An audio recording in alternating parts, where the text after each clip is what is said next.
El liberalismo, primero hay que hacer una operación de distinción, ¿no? Hay un liberalismo político, cultural, filosófico, y hay por otro lado un liberalismo económico.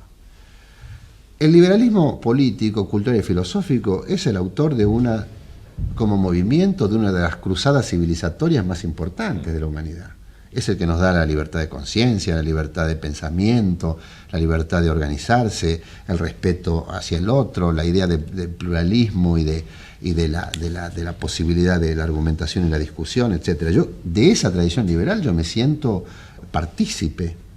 Ahora, cuando el liberalismo se transforma solamente en un mecanismo para la acumulación económica, es un bastardeo.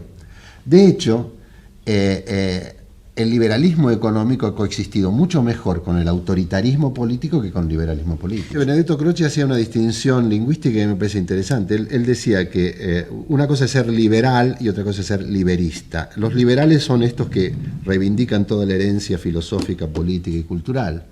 Y los liberistas son los que lo único que hacen es reivindicar el tema del mercado. Y en realidad el tema del mercado, que es importante, obviamente se demostró que el mercado es importante para la regulación de la vida económica, es inevitablemente subsidiario, como cualquier tema económico, de lo otro. Tendría que ser subsidiario de lo otro. Hay que plantearse muy bien el tema de liberalismo y del conservadorismo. Yo creo que son dos conceptos distintos. Liberalismo en el sentido clásico, acá yo también voy a los clásicos, en el sentido clásico del liberalismo inglés del siglo XVIII, del XIX.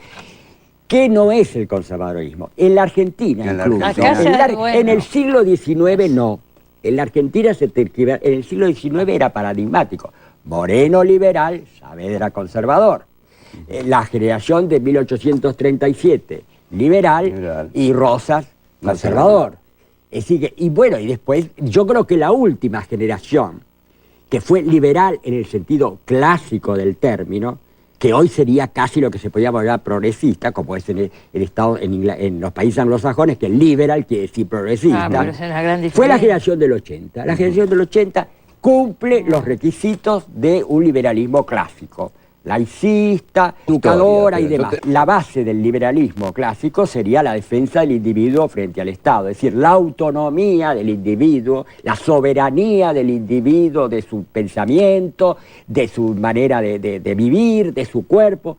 Eso ha sido completamente tergiversado por el liberalismo, digamos, a partir de la segunda mitad del siglo XX. Sin embargo, ¿no? ya en la generación donde del se 80, traiciona, che, esto lo tenés que pagar, donde es se terrible traiciona, No importa, pero usted interrumpa cuando quiera. se sacrifica las libertades individuales, por ejemplo, a valores tradicionales o a creencias religiosas. Ahí ya, por ejemplo, escúchame, Juanjo, la ley de residencia la escribe un hombre del 80. Esa es una cuestión. El Estado roquista es poderosísimo y es estatal. Pero el Estado roquista fue el que impuso la secularización, que era fundamental para la democracia. El Estado roquista es el Estado de la ley 1420, gracias a la cual surge la clase media a la que pertenecemos nosotros. Yo soy hijo nieto de inmigrantes proletarios, y ya la generación de mis padres iba a la escuela. Pasó a ser de clase media por la escuela de la generación del 80.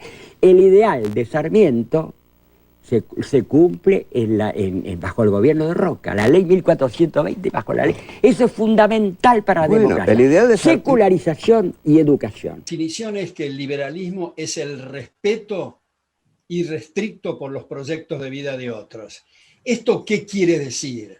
Cuando decimos respetar el proyecto de vida del vecino, no estamos diciendo, y esto lo pongo en negritas y resalto, no estamos diciendo que adherimos a esos proyectos. Más aún, nos puede resultar repugnante el proyecto del vecino, pero si no hay lesión de derechos, nunca puede recurrirse a la fuerza para torcer el rumbo, porque sería la vida invivible si todos pretendemos imponer al vecino nuestro proyecto de vida. Más aún, yo diría, Luciana, que el test mayor de tolerancia, aunque la palabra tolerancia no es una cosa que me agrade mucho ese término, porque los derechos se respetan, no se toleran, porque tolerar tiene cierta connotación inquisitorial que se mira desde arriba perdonando, ¿no?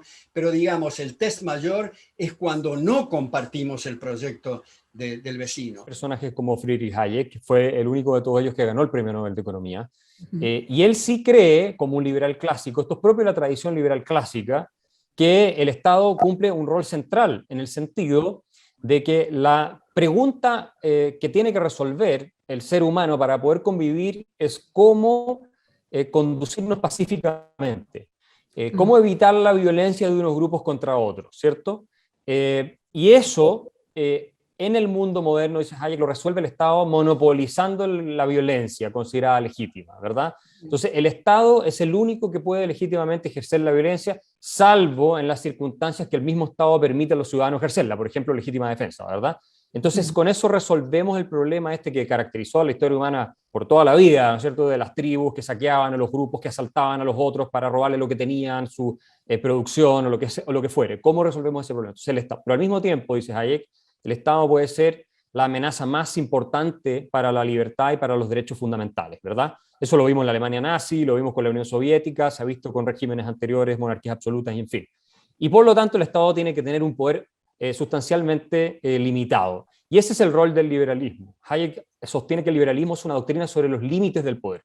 Y lo que tenemos que hacer es crear un entramado institucional y una cultura de libertad que garantice a los individuos poder perseguir su proyecto de vida sin ser arbitrariamente coaccionado, violentado por terceros, partiendo por el Estado, que es el que, como contiene y concentra los medios para ejercer la violencia, que más puede ciertamente aplastar nuestros derechos.